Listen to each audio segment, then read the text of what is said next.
اسلام قریش میں خفیہ طور پر پھیلنے لگا اور مسلمانوں کی تعداد بڑھنے لگی۔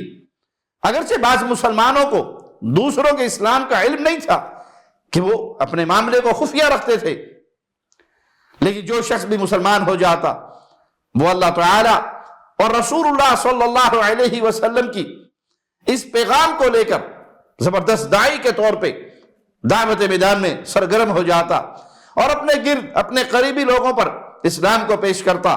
جو ابتدا میں مسلمان ہوئے یہ مکہ کے معززین شمار ہوتے تھے، اگرچہ ان میں کچھ کمزور لوگ بھی مسلمان ہوئے، جیسے سیدنا بلال رضی اللہ عنہ وارضا، عمار بن یاسر رضی اللہ عنہ وارضا، سیدنا خباب، عبداللہ بن مسعود۔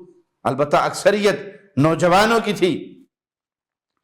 جہاں مرد مسلمان ہوئے تو اس میدان میں عورتیں بھی پیچھے نہیں رہی، بہت سی عورتیں بھی اس ہراول دستے میں اسلام کے شامل ہوئی، جیسے سیدہ اسماء بنت ابی بکر، فاطمہ بنت خطاب، رملہ بنت ابی عوف، سیدنا خالد بن سعید بن عاص کی زوجہ محترمہ، سیدنا عمار کی والدہ سمیہ۔